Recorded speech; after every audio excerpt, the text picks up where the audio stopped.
The late summer sun baked the long dirt road into a pale ribbon that shimmered against the horizon. Dust hung in the air like smoke, clinging to every breath Martha Ellis took as she guided the mule-drawn wagon toward the small town of Bear Creek. Her daughter, Clara, sat beside her, hands folded tightly in her lap. The hem of her faded blue dress tugged nervously between her fingers. They had been traveling for 3 days without a proper meal, their wagon lighter with every mile. Because when you've sold everything you own for survival, even hope feels like a burden too heavy to carry.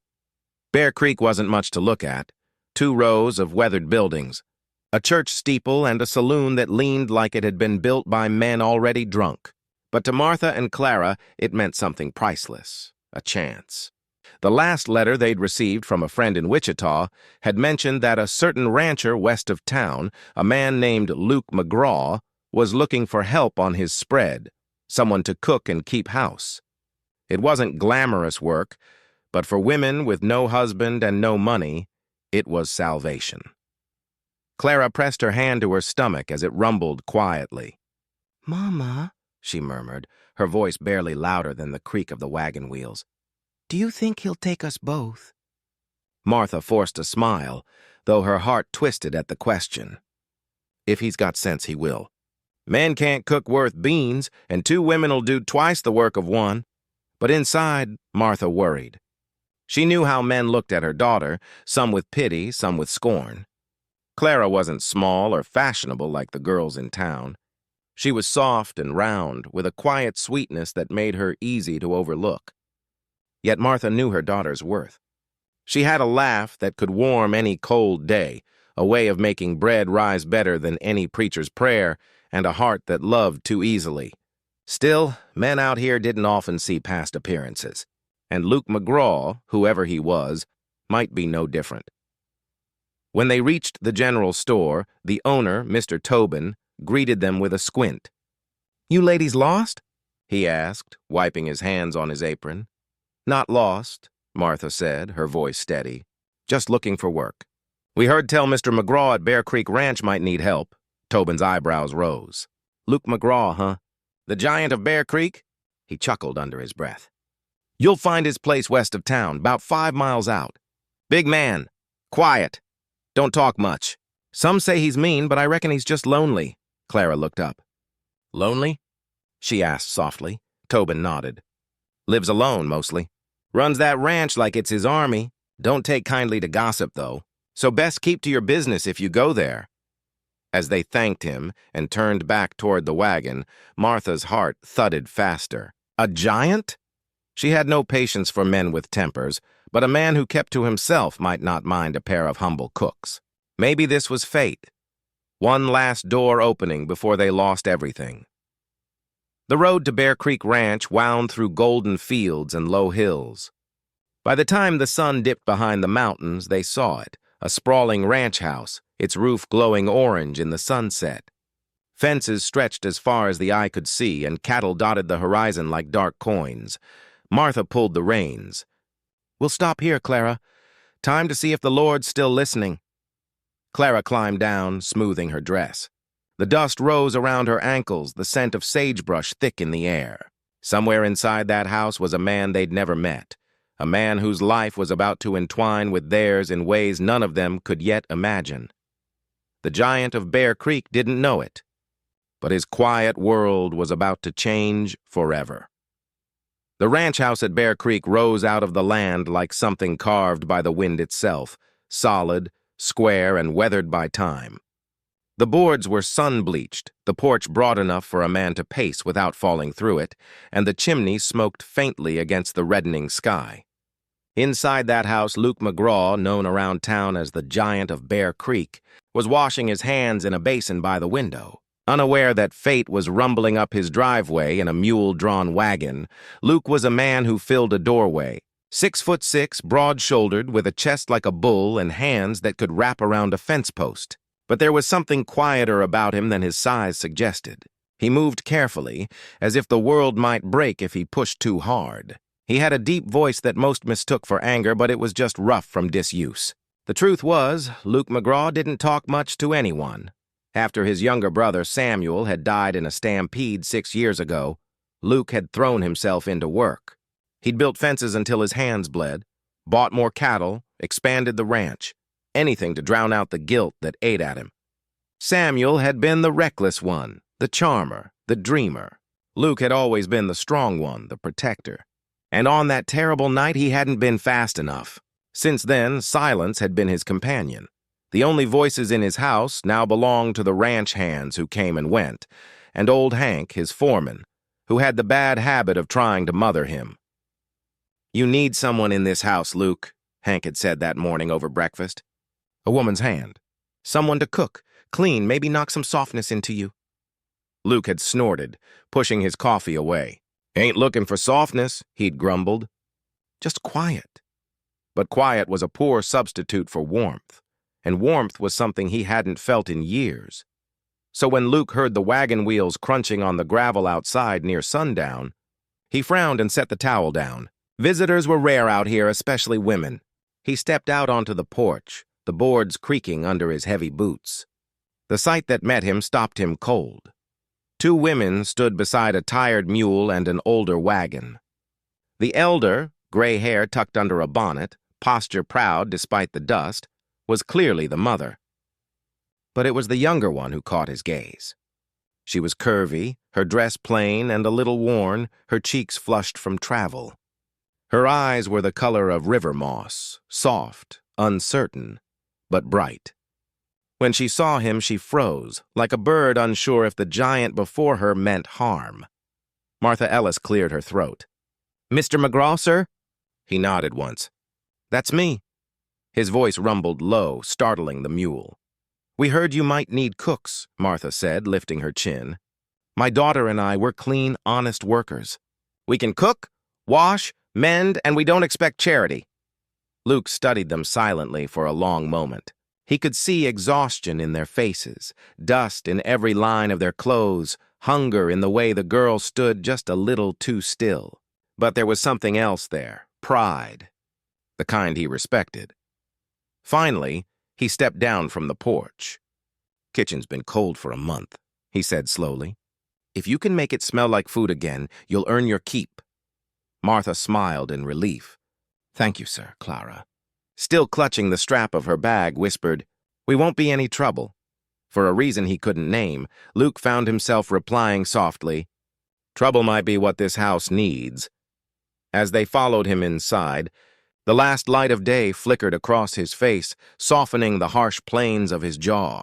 He didn't yet know it, but with that one decision, letting a mother and her daughter into his empty world, Luke McGraw had just opened the door not only to his kitchen, but to the part of his heart he'd long believed was gone forever. The next morning, Bear Creek Ranch woke to a sound it hadn't heard in years, the clatter of pans and the low hum of a woman's song. The old kitchen, with its soot-stained hearth and dusty shelves, was suddenly alive. Martha Ellis, sleeves rolled to her elbows, worked like a general commanding an army. Pots boiled, bread dough rose beneath linen cloths, and the smell of biscuits filled every corner. Luke McGraw, standing in the doorway, could hardly believe it was the same house. For so long, the kitchen had been a cold, forgotten place. His last cook had left after marrying a cattle buyer, and since then he'd made do with black coffee and beans. But now the scent of butter, yeast, and something sweet drifted through the air like a memory of home. Martha turned when she heard him. "Mr. McGraw," she said with brisk warmth. "Breakfast will be ready soon. My daughter's tending the fire. She's the better baker between us." Luke's eyes moved to Clara, who knelt by the hearth, coaxing the flames higher with careful patience. Her hair had escaped its braid, curling softly around her flushed face. There was a gentleness about her movements, nothing rushed, nothing showy. When she finally looked up and saw him, her cheeks deepened in color. "Morning," she murmured, standing quickly and brushing flour from her hands. "Morning," Luke said, his voice lower than he meant it to be. For a long moment, the only sound between them was the crackle of the fire. Then Martha clapped her hands. "Well, don't just stand there, Mr. McGraw. Sit. You'll eat proper for once." Luke obeyed without protest, though the ranch hands would have stared to see it. He was a man who usually ate in silence, leaning against a post or sitting by the window with his plate balanced on his knee. But that morning he sat at the table like he had years ago, when his brother was alive, when laughter had been part of the day. Clara set a plate before him, fluffy biscuits, eggs fried in bacon grease, and a small jar of wild plum jam. "I hope it's to your liking," she said quietly. He picked up a fork, took one bite, and stilled. The food wasn't just good, it was warm, rich, made with care. Something in his chest tightened. "It's fine," he managed to say, though his tone was rougher than he intended. Clara nodded, misreading his gruffness as disapproval. She turned away to hide her disappointment, humming under her breath as she tidied up. But Martha saw it all, the girl's blush, the rancher's stare that lingered too long. Her mother's heart stirred with both hope and warning. Clara had been hurt before by small cruelties, mocked for her size, pitied for her softness. The last thing Martha wanted was to see her daughter fall for a man who might never see past her gentle exterior. Days turned into weeks, and the rhythm of the ranch changed. Luke rose earlier just to catch the smell of bread baking. The men worked harder, lured by the promise of pie cooling on the windowsill. And every evening, as the sun bled over the pastures, Clara could be heard singing a sweet, shy tune that floated through the open windows and wrapped around the house like sunlight after rain.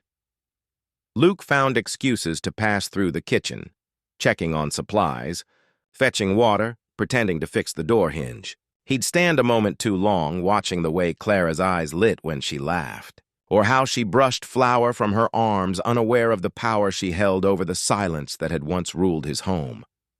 But both of them kept their secrets close.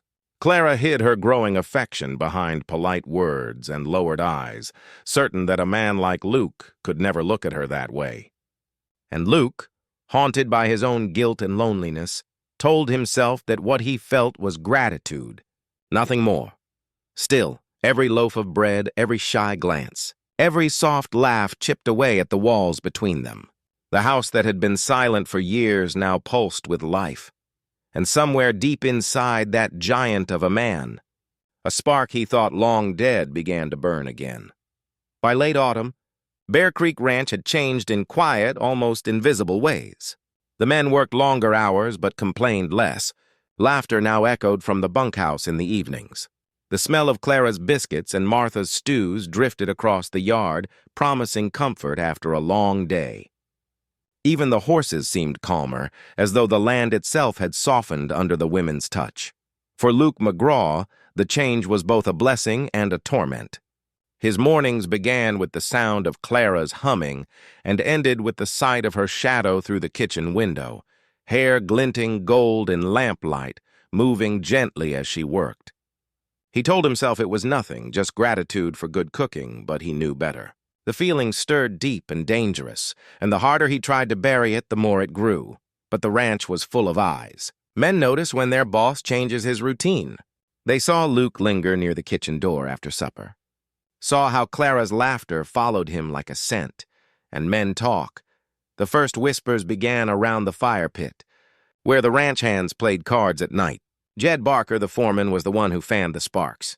Jed had been with Luke for 5 years, a hard worker but a bitter man. He'd always imagined himself second in command, the natural heir if Luke ever decided to settle down. But now, watching the giant soften under the gaze of a cook's daughter, Jed's pride curdled into resentment. "You all see it too," he said one evening, slamming his cards down. "Big man can't keep his eyes off the girl.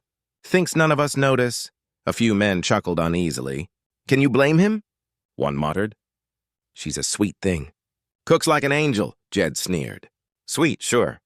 But women like that, well, they know what they're doing. Her mama's sharp as a tack. Wouldn't surprise me if they planned this. Get the boss feeling sorry for 'em, then work their way into the house. Next thing, the daughter's wearing his ring." The others fell silent. Out here, rumor traveled faster than the wind, and truth had little to do with it. The next morning, Clara felt the change before she understood it. The ranch hands, once friendly and polite, now averted their eyes or smirked behind her back. One of them made a comment she didn't catch, but the laughter that followed burned her cheeks. By the time she reached the kitchen, her hands were trembling. "Mama," she whispered, setting down the water pail. "They're saying things." "About me. About you and Mr. McGraw." Martha stiffened, ladle pausing mid-air. "What things?" Clara swallowed hard. "That we came here to trap him. That we're trying to get his money." Her voice broke. "Mama, I swear I never—" "Stop that!" Martha said firmly, though her face had gone pale. "We've done nothing wrong. People talk when they see goodness they don't understand." She turned, wiping her hands on her apron, her eyes sharp with a mother's fear. "But you listen to me, Clara. Don't you give them reason to think they're right. Keep your distance from Mr. McGraw. Be polite, do your work, but nothing more. We can't afford trouble." What neither woman knew was that Luke had been standing outside the door, frozen, hearing every word. He felt the words like a blow. Trap him. As if the kindness that had filled his house, the laughter, the comfort, it was all some ploy.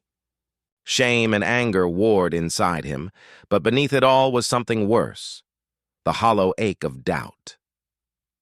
That night, the ranch house fell quiet again. Clara, who had once filled it with gentle song, hummed no more. Luke stayed away from the kitchen, eating his supper cold on the porch, watching the stars without tasting a thing. The warmth that had begun to grow between them now sat buried under a layer of silence and misunderstanding. Fragile, flickering, and waiting for the right spark to set it ablaze once more. Winter came early that year, carried on winds that howled through Bear Creek like wolves. Snow dusted the far hills and nights grew bitter cold. Inside the ranch house, the silence that had fallen after the whispers still hung heavy. Luke McGraw barely saw Clara anymore. She rose before dawn to start breakfast, but she left the kitchen by the time he came down. Her laughter, once the soft heartbeat of the house, had vanished. Martha worked in tight silence, her lips pressed together whenever he entered. Luke hated it. He hated the distance, the cold looks, the way she wouldn't meet his eyes. He'd tried to speak to her once, but when Clara had simply nodded and turned away, his courage had failed him. For a man who could face a wild stallion or an angry storm, a young woman's quiet rejection was somehow worse, and so guilt settled like dust in every corner of his heart. The evening it happened began like any other. The men were out late driving cattle in from the lower pasture before the snow came. Clara and Martha stayed behind, cooking stew to keep warm. The wind rose, rattling the shutters. "Smells good," Martha said, stirring the pot. Clara smiled faintly. "Mr. McGraw likes this kind," she said before realizing she'd spoken his name aloud. She bit her lip. Her mother looked at her gently. "He's a good man, Clara, but good men can still be hurt by bad tongues. Maybe when all this dies down, things will right themselves." Before Clara could answer, a sudden crack split the air outside. A flash of orange reflected against the window. Martha's head snapped up. "Fire," she breathed. "That's the barn!" They rushed to the door.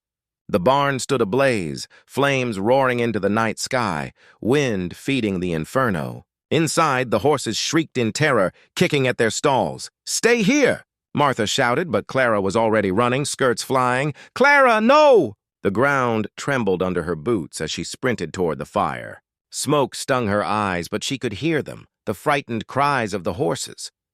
Without thinking, she pulled her shawl over her mouth and dove inside. The heat was unbearable. She could barely see, but she moved by instinct, unbolting stall doors, shouting, "Go! Go on!" The animals rushed past, wild with panic. But one, Luke's chestnut stallion, brave, refused to move, thrashing at his tether. "Come on!" she pleaded, coughing hard. "Please!" She grabbed the rope, tugging with all her strength. Then, through the roar of fire, she heard a voice, deep, raw, desperate. "Clara!" Luke crashed through the doorway, a giant shadow against the flames. His coat was already smoldering, but he didn't stop. He reached her in 2 strides, grabbed her around the waist, and yanked her clear of the horse's kick. With one arm, he slashed the tether free and shouted, "Out!" The stallion bolted past them, but the beam above them groaned, splintering, falling. Luke turned his body, shielding her as it came down. The world went red and hot and loud. When Clara opened her eyes again, she was outside in the snow. Her mother's voice was shouting her name, and Luke, blackened with soot, his shirt torn, his arms still wrapped around her, was gasping for breath. "You—" She tried to speak, coughing. "You're safe," he said, voice hoarse. "That's all that matters." She stared at him through tears. "You could have died." He gave a faint, crooked smile. "Reckon I've been half dead for years anyway." She didn't understand what he meant. Not fully, but when his hand brushed her cheek, trembling but gentle, she felt something shift inside her. Something she'd tried to bury since the gossip began.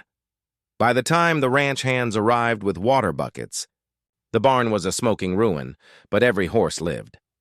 Luke carried Clara back to the house, refusing to let anyone else touch her. He laid her on the sofa, brushed a strand of hair from her face, and whispered, "Don't you ever run into fire again, you hear me?" Her eyes fluttered open.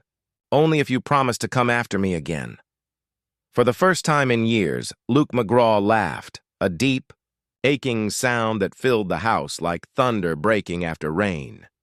The days after the fire passed in a blur of smoke and silence. The barn lay blackened against the snow, a skeleton of charred timbers, but the horses were safe, and so was Clara. The ranch hands whispered stories of how Luke McGraw had walked straight through the flames to pull her out. Some called it madness, others called it proof of something deeper. Luke didn't care what they said. He only cared that Clara was alive. For the first 2 days, she barely stirred. Smoke had clawed at her lungs, leaving her weak and feverish. Luke sat by her side through every hour, his big hands awkwardly gentle as he sponged her brow or held a cup to her lips. Martha had protested at first. "You should rest, Mr. McGraw. You've burns of your own." But one look from him silenced her. He wasn't leaving. When Clara finally woke, pale and blinking, she found him there, slouched in a chair, his head resting against the wall, eyes closed in exhaustion. His hands were bandaged. Soot still smudged his skin. "Mr. McGraw?" she whispered. His eyes opened instantly. "You're awake." His voice came out rough, but relief softened it. "I'm sorry," she murmured. "I didn't mean to cause trouble." Luke shook his head slowly. "You didn't. You saved my horses." "You saved part of this place." He paused, his jaw tightening. "You scared me half to death, though." Clara managed a faint smile. "You scared me more. I thought you were going to die in there." "Would have been worth it," he said before he could stop himself. The words hung in the air, heavy and raw. Clara's breath caught. He looked away, rubbing the back of his neck as if he could take them back, but the truth was out now, trembling between them like a live flame. From that moment on, something changed. Luke no longer hid behind silence. Each day, he found reasons to linger, checking her bandages, bringing her tea, asking about her favorite books. He was clumsy in conversation, unaccustomed to gentleness, but Clara met him halfway, her laughter slowly returning as her strength did. At first, Martha watched warily. She knew a wounded heart when she saw one, and Luke's was scarred deep. But she also saw the way his gaze softened when Clara entered the room, and the way her daughter's eyes followed him, even when she pretended not to. Love, she thought, was like a seed. It finds soil even in the hardest ground. Yet outside the house, the whispers had not stopped. Jed Barker, the foreman, had twisted the tale to suit his bitterness. "You all see what happened," he told the men. "She nearly burns down the barn, and he near dies saving her. Now he's keeping her in his house like she's some lady. That girl knows how to play the part." By the time the gossip reached town, people were saying Luke McGraw was bewitched by a cook's daughter. Luke heard it, of course. He always did. But instead of anger, a strange calm settled over him. Let them talk. They didn't know Clara. The courage in her eyes, the way she'd faced death without a second thought for herself. Still, he couldn't tell her how he felt. Not yet. Every time he tried, the words stuck in his throat. What right did a man like him, hulking, scarred, old before his time, have to want something so gentle? He'd built his life around silence. She'd brought music to it. And he feared that if he reached for her, she'd vanish like the last echo of a song. One evening, as the sun fell red across the snow, Clara found him outside repairing a broken fence rail. "Mr. McGraw," she said softly, "you don't have to keep fixing everything yourself." He looked up, meeting her eyes. "Some things," he said, voice low, "are worth fixing right." She didn't know what to say. But when he smiled, small, tired, and real, she felt something in her chest tighten and bloom all at once. And though neither spoke of love that night, both knew the truth had already taken root. The giant rancher's heart was too big to hide anymore, and soon no whisper in the world would be strong enough to silence it. The snow had melted into mud by the time spring came to Bear Creek, and with it came a restlessness Luke McGraw couldn't shake. The ranch was alive again. Colts were born, fences mended, and the air smelled of new grass, but the peace he once found in work had vanished. Every time he looked at Clara, kneeling in the garden with her hair loose and sunlight brushing her cheek, he felt it again, that ache that wasn't just gratitude or fondness. It was love, full and fierce and terrifying. But love was something Luke didn't trust himself to handle. He'd been trying to find the right moment, to tell her, to confess what she had come to mean to him. Yet every time the words formed on his tongue, the image of his brother Samuel rose in his mind, the memory of a man who'd loved bright and fast, only to leave wreckage behind. Luke feared becoming that kind of man, feared hurting what was gentle, and just as he wrestled with his feelings, the outside world began to interfere. Word had spread of the fire and of Luke's heroism. In town, people spoke of the giant rancher who risked his life for a girl. But gossip twists easily, and soon they began to say the rancher's heart had been stolen by the cook's daughter.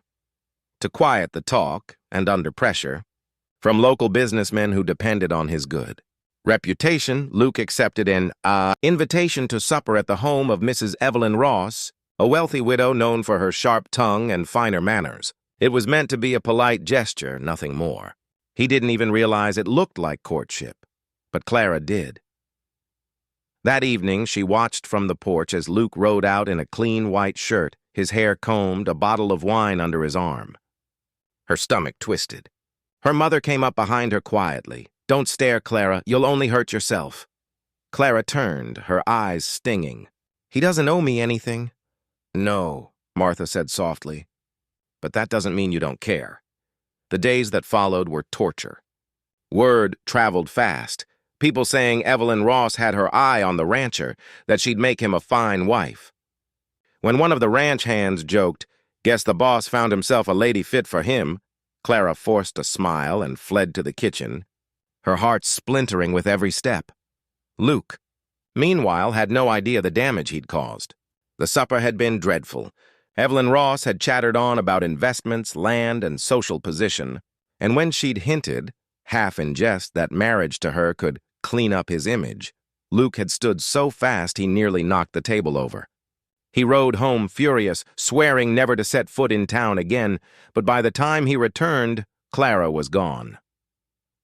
That morning, Martha had packed their few belongings onto the wagon.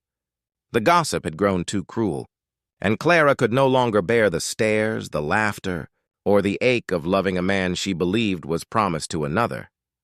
When Luke came in from the pasture and found the kitchen empty, the table bare and their room stripped of life, something inside him broke clean in two. He found Martha's note on the counter. "Mr. McGraw, we're grateful for all your kindness. Clara needs peace, and this place has none left for her. Please don't come after us. It's better this way. Martha Ellis." Luke stood there for a long time, the paper crumpled in his big hand. The house was silent again, the way it had been before them, but now it felt unbearable. He thought of Clara's laughter, her soft humming, the way she looked at him after the fire with something like trust. He had let her go once before, out of fear. He would not do it again. Outside, the wind whipped across the hills as he saddled his horse. He didn't know where she'd gone, but he would find her if it took the rest of his days, because love wasn't something you buried under duty. Not anymore. The sun had barely risen when Luke McGraw rode out of Bear Creek, his horse tearing through the dew-soaked grass, hooves pounding like the beat of his heart.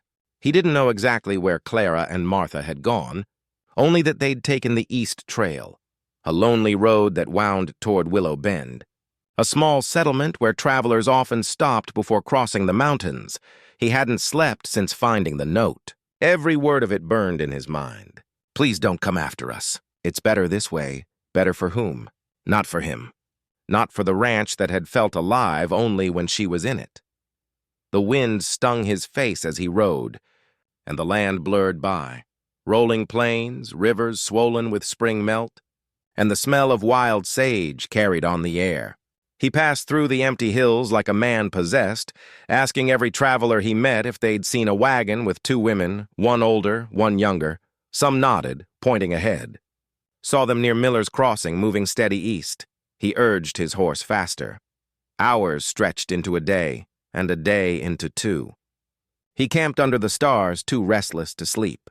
When the fire crackled low, he thought of Clara's face, the quiet courage in her eyes, the way she had laughed once, freely, before he ruined it all. He'd thought he was protecting her by keeping his feelings to himself. He'd thought she deserved better than a man like him, scarred and weathered by loss. But all he'd really done was let her believe she wasn't wanted. By the 3rd day, his supplies were low, his voice hoarse from asking after her. He stopped at a roadside inn, hoping for a clue. And as he watered his horse, a wagon driver called out, "You looking for the ladies with the piebald mare? They stopped in Willow Bend yesterday. Said they might head north come morning." Luke's chest tightened. He was close. He rode through the night. The moon hung low, casting silver across the plains, and by dawn, the town appeared on the horizon. A cluster of shacks and a church steeple, smoke curling into the pale sky. He found their wagon easily enough. It was parked beside the livery stable, a few bundles still tied to the back. Relief crashed over him so hard his knees nearly gave. Then he saw her.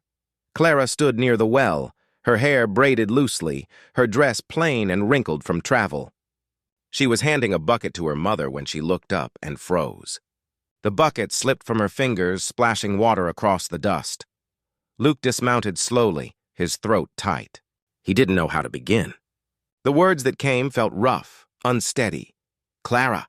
She blinked, disbelief and something like fear flickering in her eyes. "Mr. McGraw, what are you doing here?" He took a step closer. "You left without letting me explain." There was nothing to explain, she said quietly. "You don't owe me." "I owe you everything," he cut in, voice breaking. "That night you almost died, I thought I'd lost the only good thing left in my life. And then I went and proved you right to leave me. I made you think you weren't enough, when the truth is, you're the only thing that's ever been enough." Silence fell. Even the wind seemed to hold its breath. Martha stood nearby, her eyes soft with understanding, but she didn't speak. Clara's voice trembled. "People will talk, Luke. They already have." "Let them," he said, his jaw set. "They've been talking my whole life. I'm done living for their comfort. I came for you. Not because of duty, not out of guilt, because I can't go another day pretending I don't love you." Her breath hitched. The tears she'd been holding back for days spilled freely now, and she covered her face with her hands. Luke stepped closer, gently pulling her hands away. "Please," he whispered, "come home with me." For a long moment she only stared at him, the fight in her eyes fading into something softer, truer. And when she finally nodded, the morning light broke over them, warm and golden, as if the whole world had been holding that sunrise just for them. Martha smiled through her tears and turned toward the wagon. "Well," she said briskly, "if you're riding all this way, Mr. McGraw, you can at least help load our things." Luke grinned, an honest, boyish grin that had been buried for years. "Yes, ma'am," he said. And for the first time in a long, long while, he felt like he was heading home. The wagon wheels creaked as they rolled back into Bear Creek, sunlight spilling over the distant ridges. The prairie grass bent with the wind, and the air smelled of sage and new beginnings. But even with Clara seated beside him, Luke McGraw felt the tension tighten in his chest. He knew what was waiting. Small towns never forget gossip. They only let it sleep. By the time the wagon reached the general store, people had already started to gather. Mrs. Whitmore, the seamstress, leaned out her window whispering to her neighbor. Jed Barker, the foreman who'd once spread the rumors, stood near the hitching post, chewing a straw and smirking. "Look who's come home," Jed drawled loud enough for everyone to hear. "Didn't think we'd see you again, Miss Ellis. Rancher finally go fetch you proper?" The words hung heavy in the air. Clara's hands tightened on her skirt, but before she could speak, Luke climbed down from the wagon. He was a giant of a man, sun-scorched and broad-shouldered. But there was nothing of anger in him now, only calm, solid resolve. He walked up to Jed, meeting his sneer with quiet steel. "You got something worth saying, Barker?" he said, voice low. "You best say it like a man. Otherwise, keep your tongue." Jed shifted, glancing around, suddenly aware that half the town was watching. But Luke didn't raise his voice or his fists. He just stood there, towering, steady, unashamed. The silence that followed was heavier than any shout. Finally, Luke turned to face everyone. "I know what folks have been saying," he began, his deep voice carrying across the square. "You've called her names. You've made her mother feel small. You've treated kindness like it was shame. But the truth is, that woman—" He looked at Clara then, his voice softening. "She saved my ranch, and she saved me." "I won't hear another word against her," Clara's breath caught. She had never seen him speak like that. Open, raw, unguarded. Luke continued, "I don't care about gossip. I care about what's right. And what's right is that she belongs at my side. Not because she's hired help. Because she's the best thing that ever walked onto my land." A murmur rippled through the crowd. Mrs. Whitmore clutched her shawl. Old Tom, the blacksmith, nodded once and spat in the dust. Jed muttered something under his breath and slunk away. Luke turned back to Clara, offering his hand, not as a master to a worker, but as a man to the woman he loved. "Clara," he said, voice gentler now, "I didn't bring you back just to work or to cook. I brought you back because I can't call that ranch a home without you in it. I don't have fine words, but I have an honest heart. Will you stay this time for good?" The crowd waited, holding its collective breath. Clara's eyes shimmered with tears. She thought of all the days she'd doubted him, the whispers that had broken her spirit, the endless miles between leaving and being found. And now here he was, standing in front of the whole town, willing to stake his name on her. She stepped down from the wagon slowly and took his hand. "I'll stay," she whispered. "But not because you need me. Because I want to." The square went quiet for a heartbeat. Then someone, old Tom again, cleared his throat. "Well," he said gruffly, "about time that man smiled." A few others chuckled, and soon the tension eased like a storm breaking apart. Luke looked at Clara, his thumb brushing the back of her hand. The laughter and whispers faded behind them as they walked toward the church road. Side by side, sunlight spilling golden on their path.